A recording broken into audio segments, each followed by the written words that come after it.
What's going on, guys? Duel here. Hope you guys are enjoying your Friday. And for today's matchup, we have an Adventurous Pranks versus a branded Despia with me as the prankster going first. Now, looking at my current hand, you guys see I have no hand trap negation. So the first thing that comes to mind is to check for the opponent if they have any hand traps and try to bait out any hand traps. The card we use for that is the Faithful Adventure. So we activate Faithful Adventure to try to bait out the opponent's Ash Blossom, and we successfully bait out the Ash Blossom. Now I'm thinking, since the Ash Blossom is out, if I go into my normal combo with my normal Fansies, the only card I'm worried about at that point is Maxi. The Veiler, Imperm, Nib, they don't matter to us because we do have a Thunder Dragon Fusion in our hand. We can just use it to go into Butler even if the opponent nibs us. So I commit my normal summon to the play, which is our Fansies, and as soon as I commit my normal summon, my opponent instantly ends up maxing me. Now, I have been telling you guys this repeatedly in all of my videos. Do not ever maxi your opponent if they are playing prank hits, especially after the ban list. You want to maxi them once they commit their Meowmoo to the play, because Meowmoo being at 1, if they cannot go past that limitation in their next turn, their whole game is dead. They will be forced to scoop after that. So this guy just maxes me, does not understand that. Now keep in mind, this game is not on my main account. It's on my Smurf. This is a Platinum 1 gameplay. Platinum 1 I don't consider being a high tier game, but still, getting to Platinum 1, you need to understand those things. So now it's the opponent's turn. Keep in mind, on our turn, he had Maxied and Ash Blossomed us. He had 2 hand traps that perfectly counter prank hits if they cannot negate those hand traps. Now, he activates an Allure of Darkness in his hand, and for the banish, he banishes a Tragedy. Like, this dude started with an insane hand. He already had Allure in his hand because, as you guys saw, with the Tragedy search, he searched for an ad libitum over an Allure. So he normals out the Allure. Allure will search him for a copy of Branded Fusion or Theater or whatever he wants. To this, we activate the Faithful Adventure to draw the Draco back for our next turn. The search gives him the Branded Fusion. Now, Konami is telling me this is not a broken card. Prank Kids was broken, but this card, which literally translates into a whole combo that ends up with a disruption, is not a OP card. It's not a busted card. Okay, Konami. Okay. So they go into the normal Lubellian into their Mirror Jade combo, activate Lubellian, discard a card. He even had a Call by the Grave in his hand. Goes into Mirror Jade. With this, he's going to activate Mirror Jade, throw into the graveyard the Albion, and then banish my face-up Fansies that I had on the field. Now, since this guy activated the Mirror Jade's effect, that means on my turn, since the effect was not negated on my opponent's turn, he cannot activate this effect on my turn unless he refreshes his card on the field with his ad libitum, right? So I don't have to worry about this effect as long as ad libitum does not refresh this card's effect on my turn, which they usually do because they will be setting down a branded in red. He activates Albion from the graveyard, sets down a branded opening on the field. On our turn, we draw into a copy of Instant Fusion. Now, looking at my current hand, my hand is extremely busted right now. I could play through a lot of stuff my opponent throws at me, and I have enough gas in my hand to kill my opponent this turn itself. So let's see how the game goes. First of all, we activate the Faithful Adventure again for an Ash Blossom to search for Enchantress. Enchantress activates, banishes itself, we search for a Right. Right is gonna put a token on the field. Since we already have the Draco back in our hand, we could force out one of the back rows that he set on the field, or we could choose to bounce the Mirror Jade.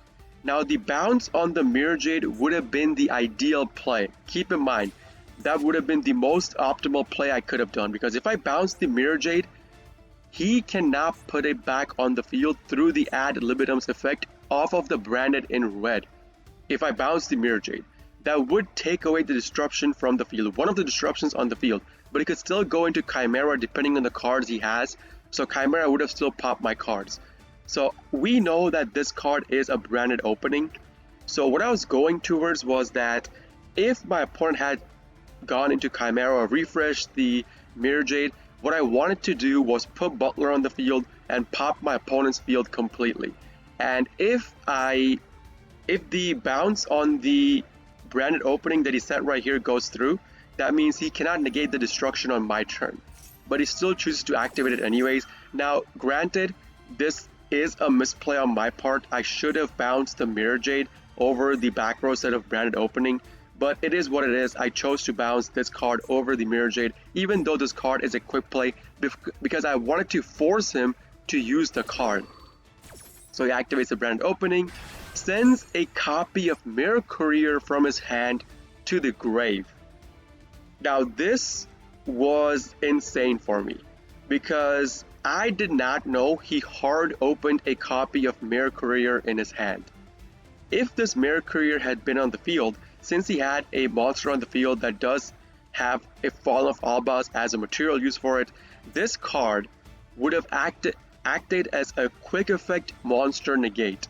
So if I had gone into my combo, it would have negated my graveyard activation. So I was not expecting that. I probably turned out to be lucky on that play. Then we commit our normal summon to the play. As I told you guys, he activated Mirror Jade last turn, so he cannot activate it this turn itself. We start going into our combos.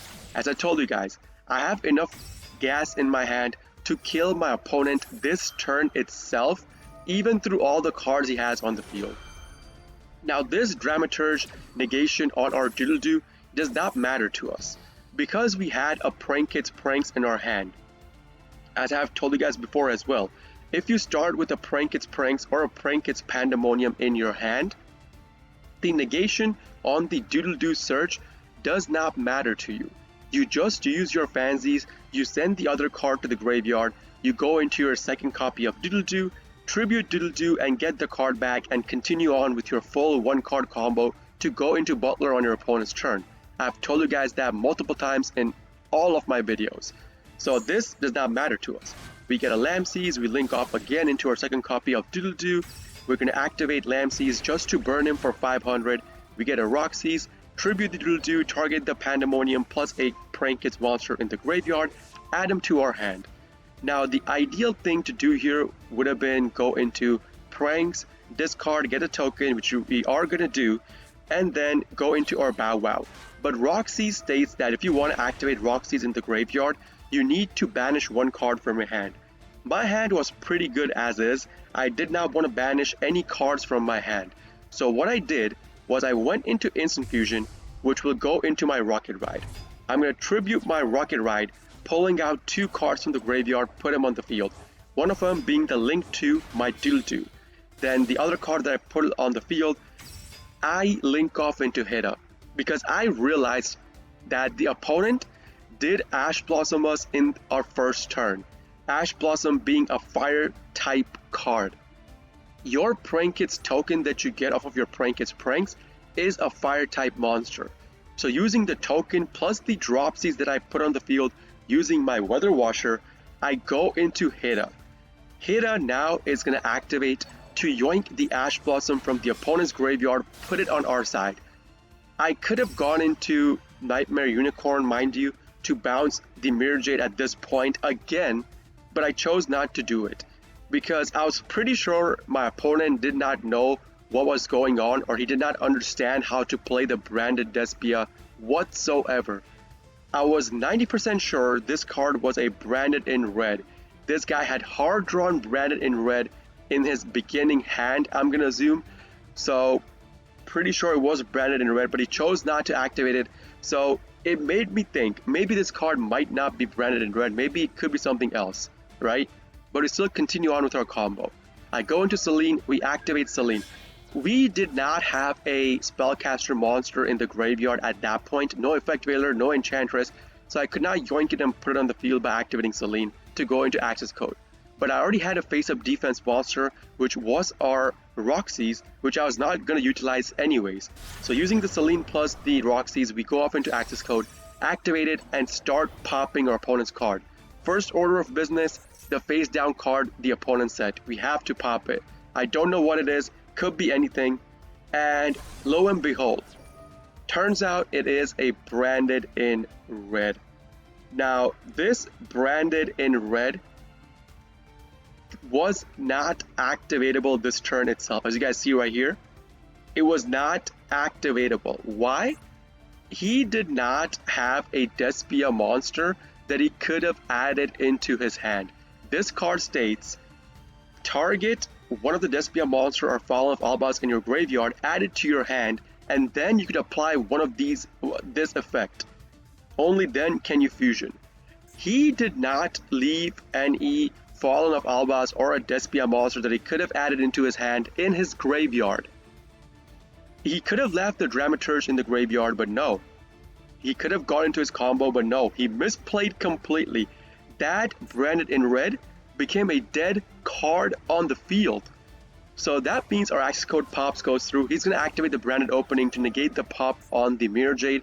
We don't care about that. We have a bunch of materials in the graveyard, different attribute link monsters in the graveyard to banish to get more pops. So I pop the Mirror Jade activates.